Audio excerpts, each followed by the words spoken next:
Hello, everyone. Um, I'm very happy to be here. Thank you for coming to this session. And of course, thank you to the LoRa Alliance for creating this first event for the whole LoRa community. It's really been a really good event.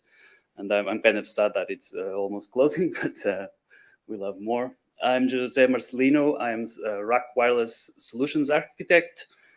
And, uh, and to I've introduced the company. So RAKWireless is a relatively new company. It was founded in 2014. It is based in Shenzhen, but we have now a very global team. So we have people based in Europe and in the Americas, and we have been we are very recognized for our LoRa gateways and LoRa modules. I actually started with RAK back in 2017 with the first LoRaWAN module that was kind of widely available, the RAK 811. I was making my first LoRa sensors back then. And RAK also launched the first gateway then, which was so one of the first players in the space. And we've always seen LoRa as kind of this technology that is very reliable, very inexpensive, and also above all permissionless, because other LP1 technologies, you cannot deploy your own infrastructure. So with LoRa, you can, of course, deploy your own gateways and create your infrastructure. And this has been really key, I think, for the entire ecosystem. So on this talk, however, I'll be mentioning my more recent work around Helium. And this is, I don't know if many of you know, I was quite surprised at this event that not many people know about it, because it's such a huge development. As an introduction, Helium is a network of networks right now. So while they started with LoRaWAN, they've now expanded to 5G cellular, and they'll soon have Wi-Fi and VPN options as well. But the LoRaWAN has been really the main driver for Helium in the past just over 2 years now. Just to give an introduction, so Helium, the LoRaWAN side, is started with people buying some hotspots. These are LoRaWAN gateways, basically. And people get rewarded for deploying them and also for carrying traffic. So they get, and these rewards come in the form of crypto, a cryptocurrency called HNT. The way it works for rewarding the deployment is that they created a protocol they call proof of coverage. And this is basically the hotspot beacon periodically.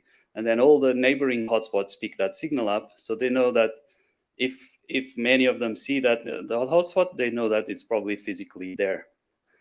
And of course, you also get rewarded for data traffic.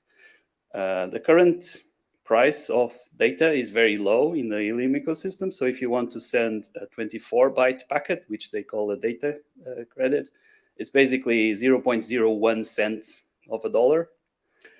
So with $10, you can potentially send 1 million LoRaWAN messages, which is very good. And as I said, Helium has now recently expanded into the 5G cellular space as well. So not only people can deploy LoRaWAN coverage, they can also deploy 5G coverage in the US using the CBRS band and get rewarded in very much the same way in the token. And actually, on that note, like RAK has been created a solution that lets you update your LoRaWAN gateway in the US to also add 5G cellular capabilities. And to me, the surprise to me is that when people say, "Oh, I don't know about Helium," is because it is such a wide network already. It's all over the world now. So there are now over 880,000 hotspots. And in recent years, it's been growing exponentially. So as you can see in this plot here, the growth of the network, and this was just in the last 2 years. And you can see on the map, so all the green dots are Helium hotspots that are available, and they are providing LoRaWAN coverage within that region. And the growth has been so fast that I actually updated this slide this week, and it's already out of date. So by now, already another 5,000 hotspots have been added to the network. So growth is really impressive. But I think this slide actually illustrates this a bit better. So this is just the growth in Paris over the last year. Each frame is 1 month. And it just grows organically so quickly. And now in Paris, you have extensive coverage of LoRaWAN. So if you have a sensor using the Helium network, your LoRaWAN sensor, it will have very likely coverage here. This is usually called the Helium growth flywheel model. So this has been happening not just in Paris or not in London or any major city, but everywhere in the world. And you can see here just one map for my home country, actually Portugal, for just 1 year apart, and also Spain, of course. Sorry. So you can see the difference between 1 year that has made in the growth of this network. And these are just, again, community members just deploying hardware.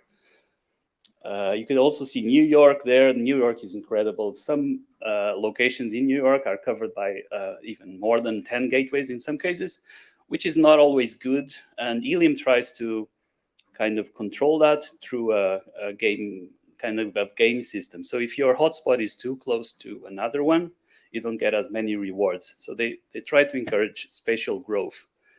And they also try to encourage large clusters of gateways. So not just having a few new gateways nearby, but having a big cluster of them. And this just provides more guaranteed coverage for regions. So there are some gaming elements to the network as well.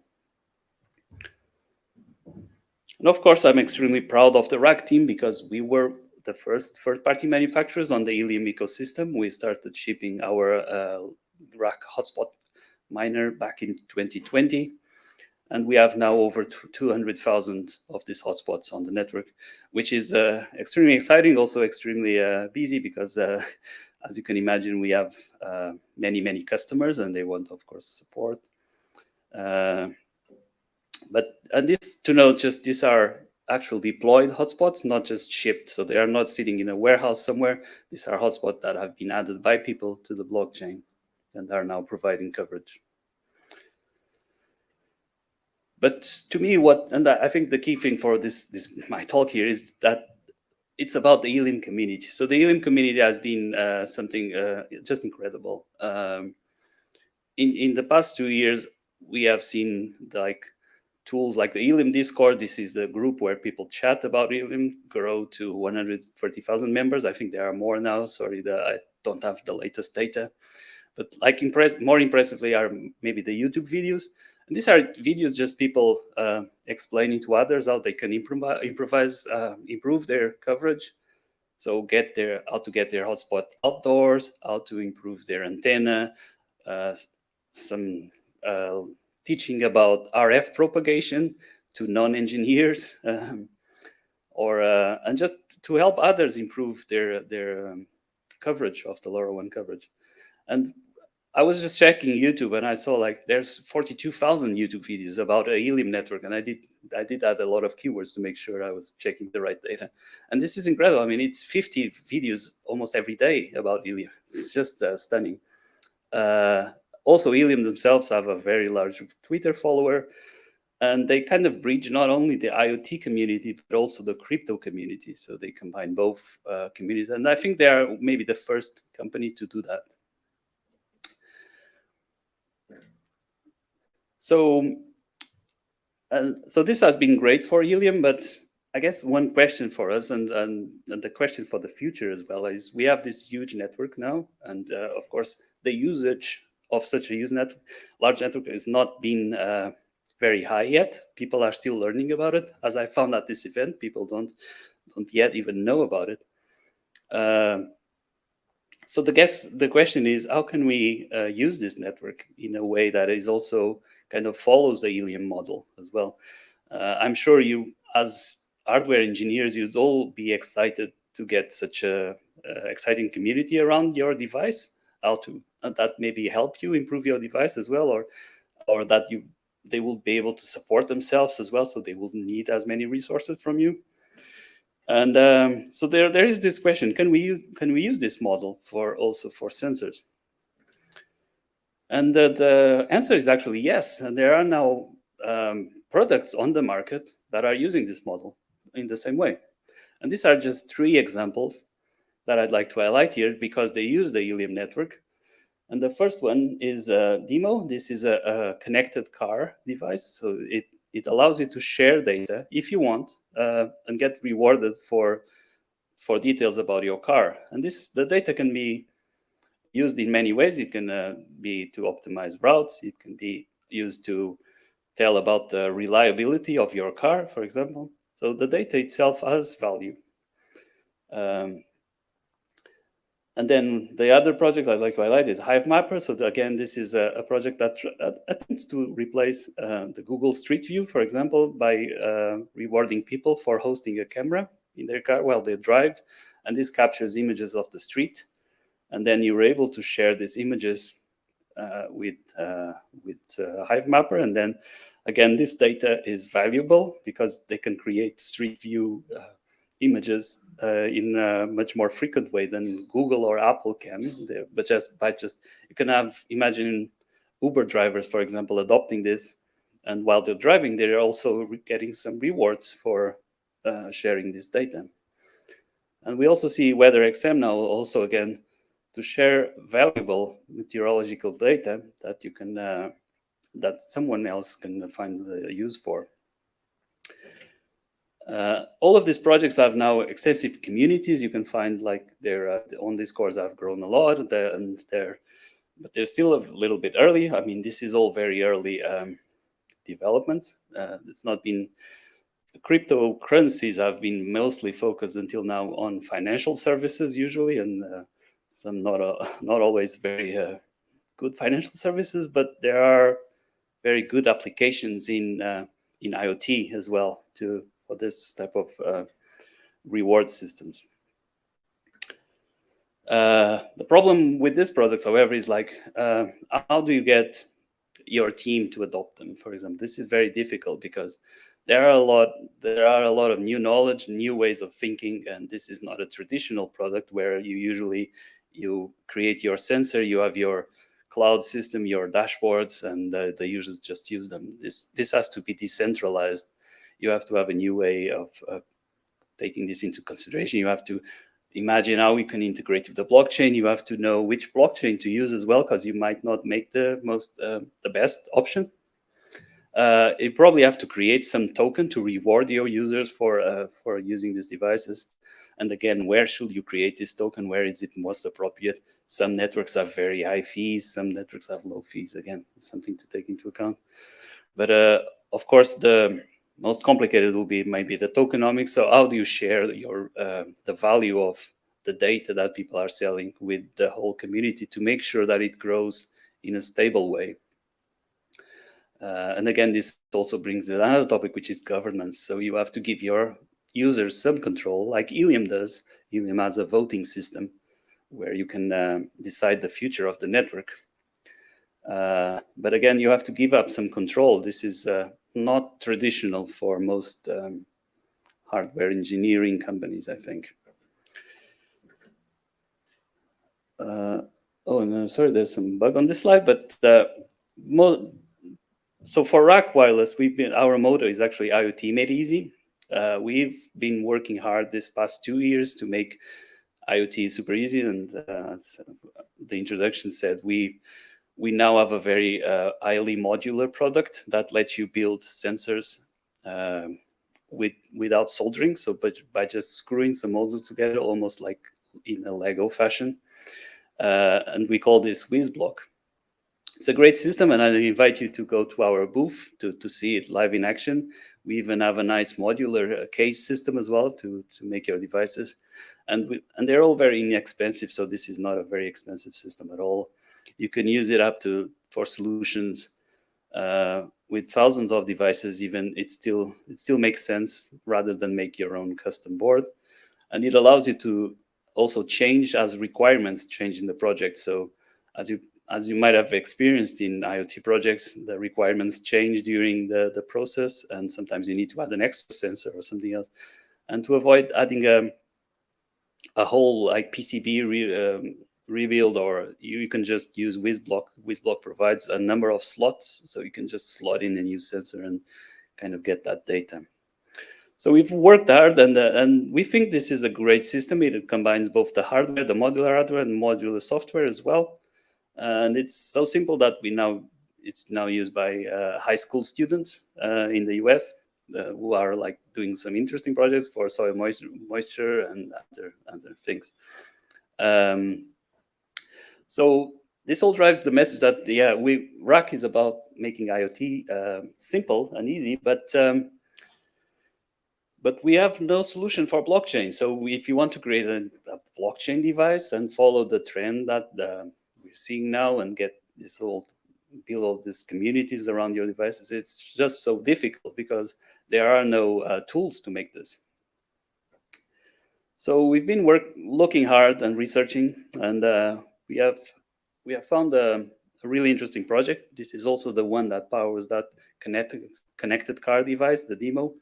It's called Streamer, and it's a way to send data from your devices in a decentralized way. So it cannot be like you cannot censor this data. There's no one that can stop it.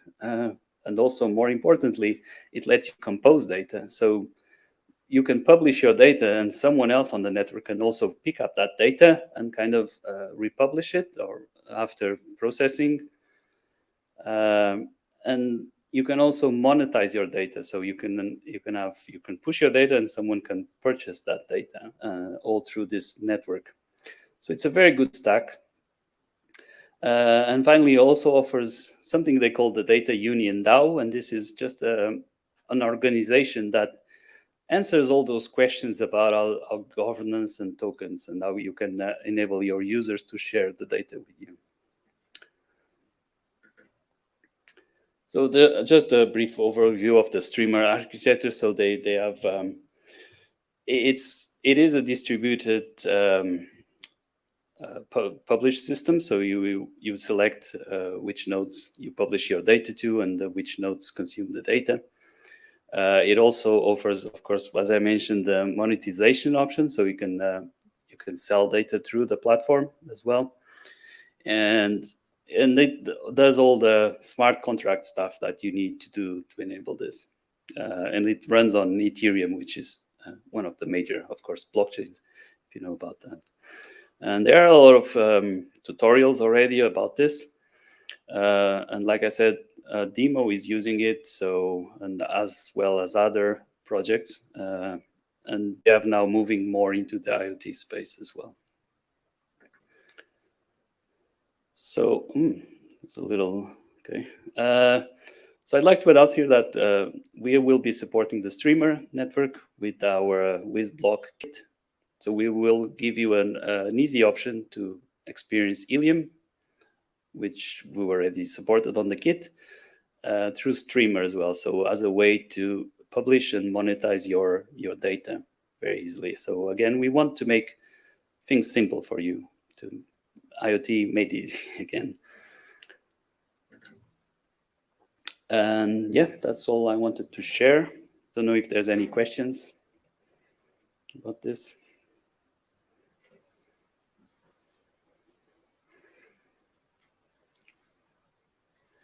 So we have time for a few questions. So if anybody has a question, just get to the mic.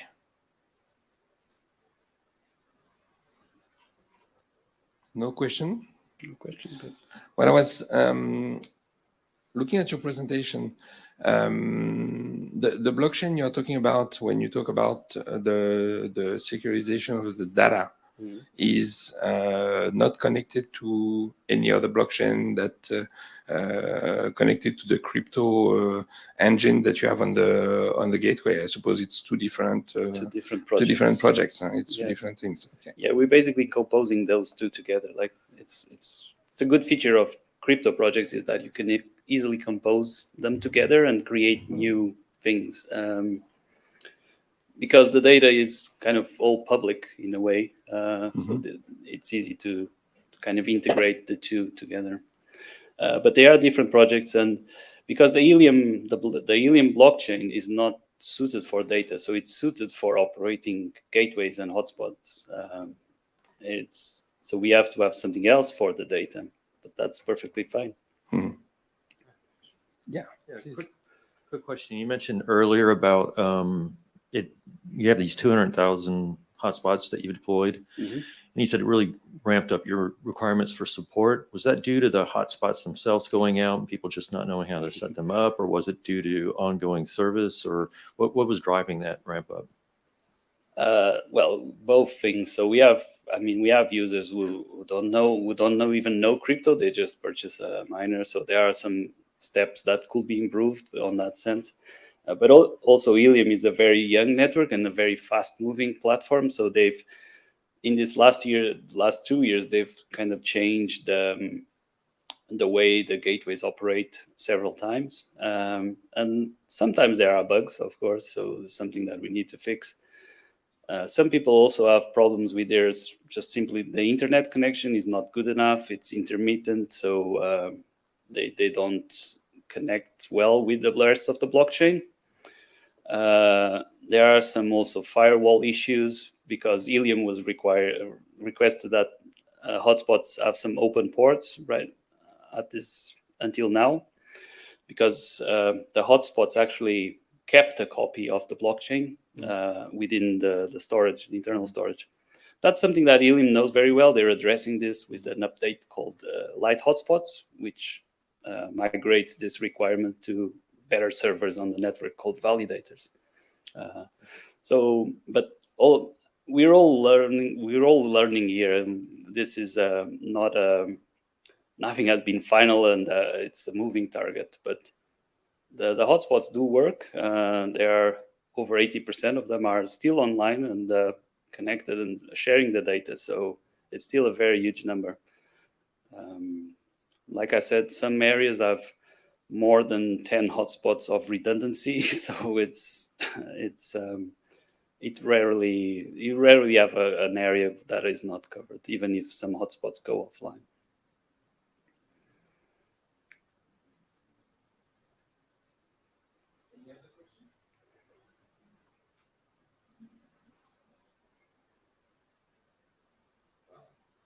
Good. Okay. Thank you very much. Thank you.